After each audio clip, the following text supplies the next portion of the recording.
Shapes, colors, and balance. Those are things that you can use to really refine your photographs.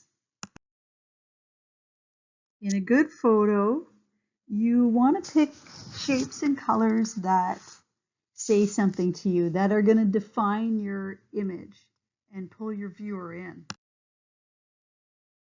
So when you start looking for shapes, what actually might be a door is actually a rectangle. If you move around, it's going to look like a different shape, like a trapezoid.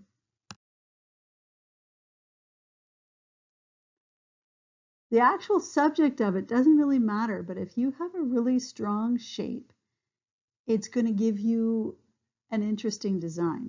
When you look at these bottles, do you see how the shadows play in there?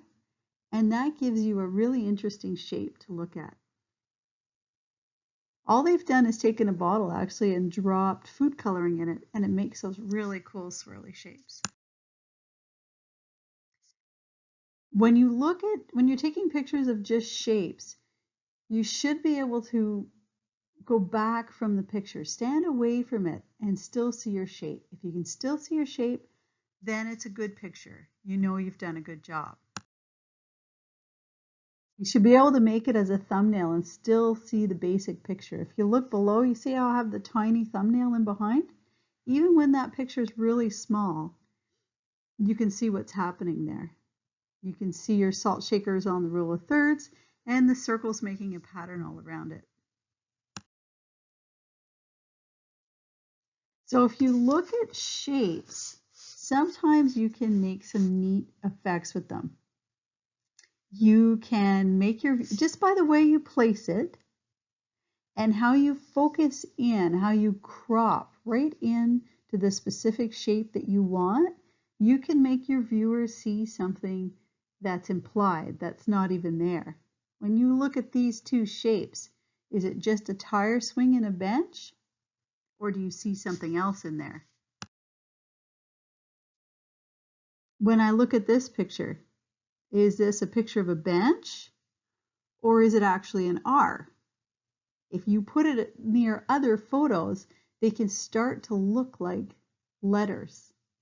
But again, do you notice how the photo is cropped really tightly to that R? You don't see the whole bench.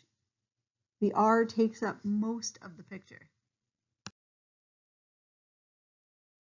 And sometimes if you make your photos black and white, it can help to make your subject stand out a little more. You'll see those shadows a little bit more, and you won't be so distracted by things in the background. When I look at the ball glove here, I really see those X's.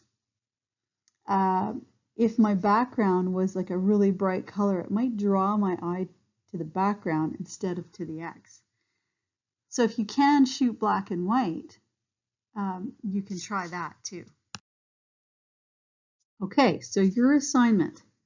You're going to go around your house and you're going to find things that you can make into a shape. If you get really close to it, maybe the chair in your kitchen, maybe if you get close enough to it, you can see an X on the background instead of just a chair. So think about cropping two things. I want you to take photos that can spell your name. And then upload those pictures to your OneDrive. If you really have a lot of time in your hands and you're having fun with this, you can spell a word, you can spell the entire alphabet.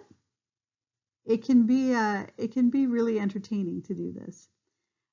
If you have Photoshop downloaded, you can create a really wide document and then just copy and paste your pictures into that document to make it spell out your name or spell out your word. Sometimes you see these things on sale in Winners in a frame. You know, you'll see something that says family, but it's actually pictures that you can see the shapes making letters. And just in case you don't know, you guys, you can download Adobe. If you go to adobe.com, you have to use your school login. You need a fairly powerful computer to run it. So if you don't have that at home, don't worry about it. Just submit the pictures. But if you want to do something fun that you can print out and put in a frame, then yeah, go for it and put it in Adobe. Okay, have fun with this. Enjoy.